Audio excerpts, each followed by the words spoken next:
She was once the picture of success, wealth, power, admiration. Now she's homeless, the story people whisper about in the dark. What happened in between is a tale you won't forget. Eliana Eli Turner, known to a few loyal fans by her stage name Eli T, slouched over her old worn guitar in a dimly lit bar, the neon lights above flickering like tired stars. The crowd was sparse, mostly people staring at their phones or nursing their drinks. A few polite claps came from the corner table, but no one truly listened. Every night felt the same. Eli playing her heart out while the world ignored her. Her life had become a cycle of hope and disappointment. Labels had rejected her countless times. Each rejection email was a small stab. We appreciate your submission, but we are passing at this time. She had auditioned for small and mid-level labels alike, traveling across town, performing in crowded lobbies, only to be smiled at and dismissed. Her friends had stopped asking how she was doing, afraid of being disappointed. At home, the struggle was even harsher. Her mother had grown increasingly ill, reliant on pills that were now nearly gone. Rent was overdue, a constant threat hanging over their heads. Her sister worked part-time, taking odd jobs, but they barely scraped by. One night, after another failed gig, her best friend Michaela tried to reason with her. Eli, maybe it's time to accept it, Michaela said quietly. Music isn't working. Maybe it's not meant for you. I can't stop, Eli said, voice tight with desperation. I have to keep trying.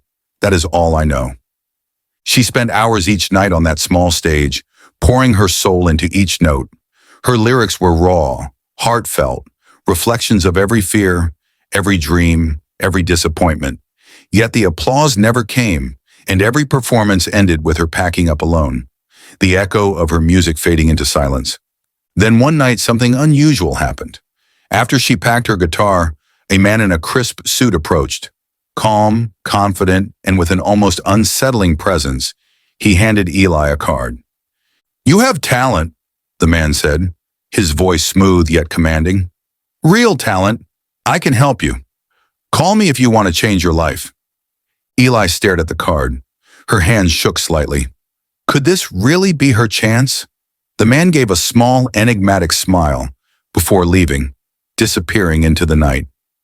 Eli sat for a long time, the card clutched in her hand, heart pounding. Is this real or another false hope? The next morning, she found herself standing before a sleek glass building, the headquarters of the label the man had mentioned. Inside, she could see artists celebrating, platinum plaques reflecting the sunlight, awards glinting from the walls. The atmosphere was intoxicating, a mixture of ambition, money, and power. She felt small, out of place, but also thrilled. Inside a private room, the man handed her a contract. You need to sign this in blood, he said casually, as if offering a cup of coffee. Eli laughed nervously, thinking it a joke. Blood? Surely he's joking. No one laughed. The room was silent. Artists, managers, and assistants watched her, all serious. Her stomach turned. I can't, she whispered. You won't rise without it, the man said, unwavering. Eli left, her heart hammering. At home, despair awaited. The landlord had called. A week. Pay or you and your mother are out. Her sister's voice trembled. The medicine for their mother was gone. Bills piled high. Her mother coughed weakly from her bed. She sat on the edge, hands shaking, tears falling freely. After hours of battling fear, guilt, and desperation, she returned. Hands trembling, she pricked her finger and pressed it to the ink, signing the contract. She did not read the fine print. The moment her blood touched the paper, her life began its irreversible transformation. The day after signing the contract, Eli Turner's life changed forever. Her first recorded song went live, and within hours it began to gain traction. Social media buzzed with shares, likes, and comments. Radio stations played it on repeat. The few small fans who had supported her quietly began bragging, I knew Eli would make it. Overnight, the struggling musician became a sensation. Sold-out shows followed quickly. Small venues she had performed in for years filled to capacity. The screams of the audience, the flashes of cameras, the chants of her name. It was intoxicating. For the first time, Eli felt like a queen in her own kingdom. Every applause, every recognition fueled a sense of invincibility. People didn't envy her. They worshipped her. Colleagues, assistants, and even other artists watched her every move, mimicked her style, and sought her approval. They admired her, idolized her, and followed her footsteps with devotion. This adoration fed her ego, making her feel untouchable. She was the standard now, the person everyone wanted to emulate. Even her aunties, who once despised her, called constantly, asking for guidance on how their young cousins could follow her path. "Eli, what advice can you give for someone who wants to be like you?" they asked repeatedly.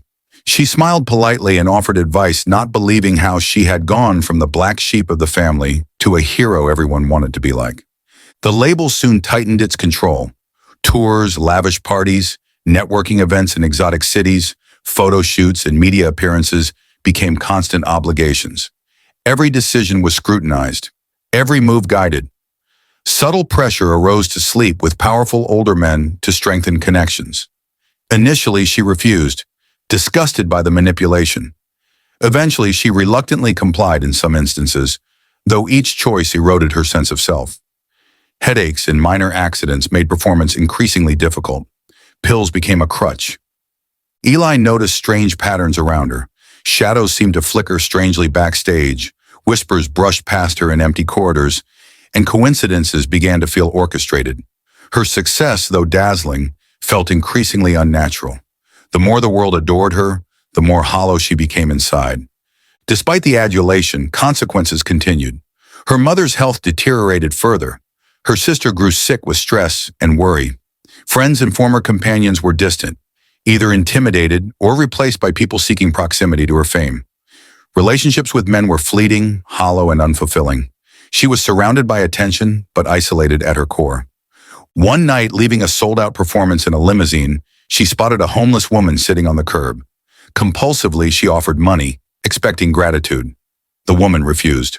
"I don't take that money," she said, voice calm but firm. "It's cursed." Eli laughed nervously and brushed it off, but the words lodged in her mind. Cursed money? What does that mean? She would soon find out. Finally, her mother passed, and soon after, her sister succumbed to sickness and sorrow. Eli was devastated, wondering how she could be so lucky and unlucky at the same time. The fame and success, once intoxicating, now carried a bitter taste. Maybe the homeless woman had been right. Maybe she was cursed. Yet the attention, the roar of fans, and the allure of beautiful and successful people around her made her forget, even if only for a moment.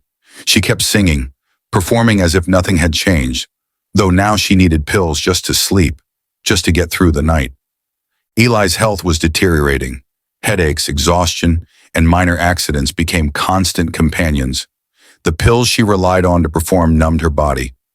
One evening, curiosity and fear combined, pushing her toward the label's restricted area. There was a red door she had always noticed but never dared approach. That night, it was slightly ajar. Her heart pounded as she crept closer, feeling the hum of something unnatural. Inside, the scene was terrifying. Artists and managers knelt in black robes, murmuring in unison. A deep, commanding voice whispered, repeating Eli's name and the title of her hit song. Shadows twisted and pulsed across the walls, coiling as if alive, surrounding the worshippers in the dim light. Eli froze, stomach twisting. Every accolade, every chart-topping hit, every cheering fan, she realized it had all been orchestrated. Her meteoric rise was no accident. Her dreams, which had felt so real, were tied to forces beyond comprehension. She understood then that her success came at a cost far greater than she had imagined. Desperate for answers, she confronted the man who had first offered her the contract. This isn't real," Eli stammered, voice shaking. "My success, it's cursed?" "All success has a price," the man said calmly. "You signed the contract. Blood, sacrifice. There is no turning back without consequences." "I want out," Eli said, her voice breaking. "Impossible. You try, you die," the man replied flatly. Shaken, Eli wandered the streets, hollow and exhausted. The city lights, once dazzling, now felt alien. Fame had brought her adoration, wealth, and influence. yet she was trapped in an invisible web. Everywhere she looked, shadows of manipulation and supernatural design reminded her that nothing was her own. She encountered the homeless woman again, sitting quietly where she had first refused Eli's money. "You think your money and fame are yours," the woman said. "I was once like you. I signed the same contract, lost everything. To be free, you must give it all back and pray nightly until the balance is restored." Eli's hands trembled. She realized that all the privileges, the parties, the travel, the money, even the applause, had been part of the price he had unwittingly agreed to. Her body, her mind, and even her soul were in danger. For the first time, she understood the true weight of what she had signed. That night, Eli began praying. Night after night, she repeated prayers she barely understood, whispering them in the dark. Goosebumps ran down her arms as nightmares shook her awake. The whispers of the supernatural world echoed in her ears. Slowly, the wealth began to vanish. Cars, houses, sold-out concerts, and even the adoration of fans disappeared one by one. Friends left. Luxuries dissolved. Though the process was humiliating and slow, she persisted. The fame that had once elevated her now vanished entirely, leaving her with nothing but her prayers and her resolve. For the first time, she experienced a quiet, profound sense of freedom, even if it came at the cost of losing everything she had once thought she wanted. The nights were long and silent. Eliana Turner, once a queen of stadiums and social media, now sat on a cold street corner, shivering in the darkness. Her clothes were worn, her body frail, and her hands trembled from exhaustion and lingering fear. But for the first time in years, she felt a strange peace. Every material possession, every piece of fame, every fleeting pleasure had disappeared, but she was free.